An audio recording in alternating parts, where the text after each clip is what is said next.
แนวหน้ามืดมัวมัวตา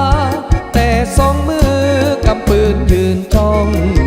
เกี่ยมพร้อมหน้าที่พิทักษ์เพื่อปกปากประสาพี่น้อ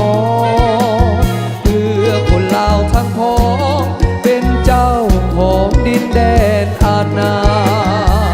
แนวหน้าดงนากะเว้าฮอเป่งเสียงดังนองแผดดังก้องทั่วท้องนาผาฝูงนกสกุน่าจะเว้าศัตรูเขา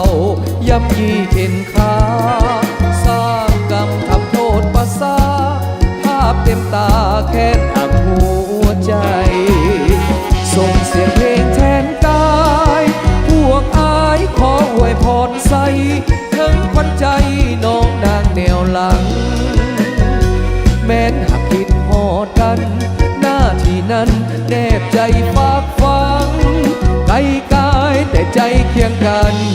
พออุดมการอันเดียวกันลาตรีแนวหน้าเดือนดาวแจ้งเป่งแสงประกายอาบทาไปทั่วทานที่มันในจิตใจเฮาสดซื่อได้ยืนอยู่ภูมิฐานเหล่านั้น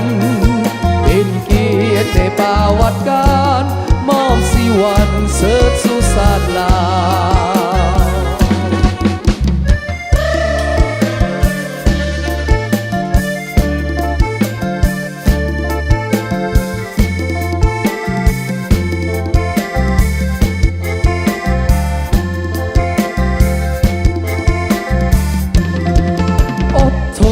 ทำงานด้วยกัน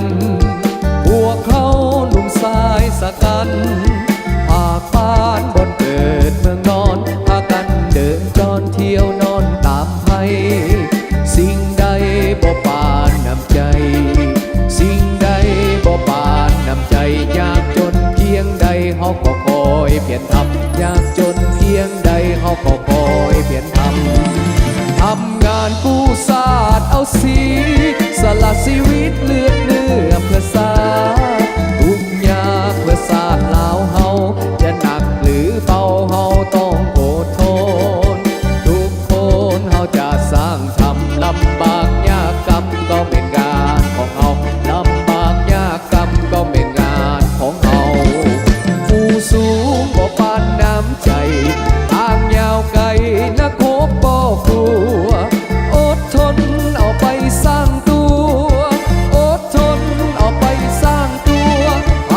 ยายามฝึกฝนห้ำเพียรเอาก้าวหน้าไปด้วยใจสื่นบานเอาก้าวหน้าไปด้วยใจสื่นบา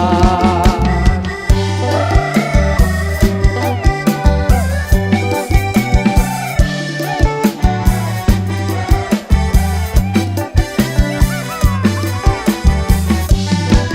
บ้านหบลำเซินเกตหนึ่งเก่าบินมาคือแมงเมาโยนทิมระเบิดบินมา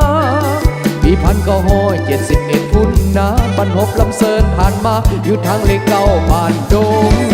บนปล่อยกัมพูเชียเวียดนามไต้จึงต้องใช้เส้นทางลำเลียงคนส่งท่านโฮจิมินห์ผ่านดินลาวผ่านบ้านดงเพื่อตัดการขนส่งจึงเกิดบ้านหบลำเซินอยู่บ้านดงเกิดสงครามกอบกู้ปาฏิการโหดสู่ปาละไซอย่างยับเยินสงครามนองเลือดที่เหี้ยมโหดเหลือเกินทหารลาวเวียดเดินบุกหน้าสิงเอาใส่สงครามประหารกอบกู้เฮ็ดให้เศร้าโลกหูว่าลาวเวียดนั้นสำใดมีวันนั้นจึงมีวันนี้เงืองใสลูกหลานจงจำไว้อย่าลืมบ้านหบลำเซินลูกหลานจงจำไว้อย่าลืมบ้านหบบ้านโด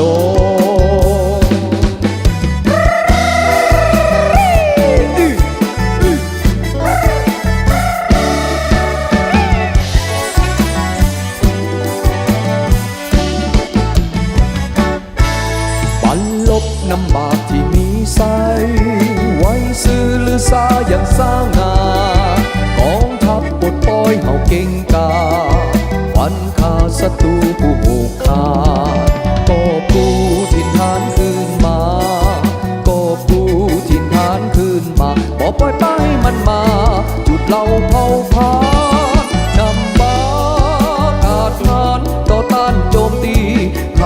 ไพลีแตกที่พายไปภาษาสื่นใจ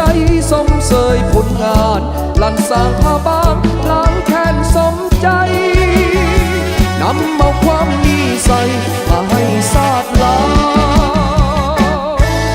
นักลบนำบากผู้อาจหารต้านทานศัตรูให้แตกพ่ายไว้ลายกองทัพประชาชน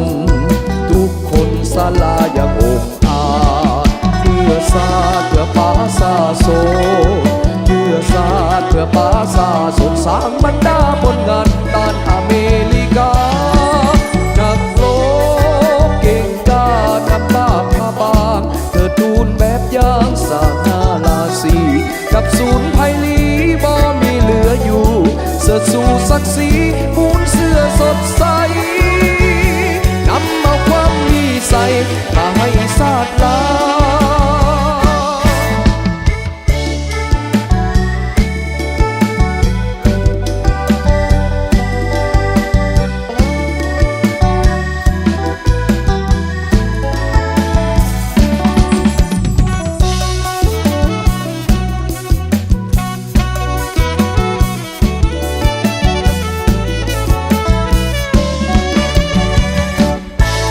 นักรบนำบากผู้อาจหารต้านทานศัตรูให้แตกพ่ายไว้ลายกองทัพประชาชนทุกคนสละอย่างองอาจเพื่อชาติเพื่อป่าชาโซเพื่อชาติเพื่อป่าชาสดสร้างบรรดาผลงานต้านอเมริกานักรบเก่งกล้านำบากมาบางเธอทูลแบบอย่างสร้างนาลาสีกับศูนย์ไพลีบ่มีเหลืออยู่เสื้อสู่ศักดิ์ศรีมูลเสื้อสดใสนำเอาความมีใสมาให้ศาสตร์ลา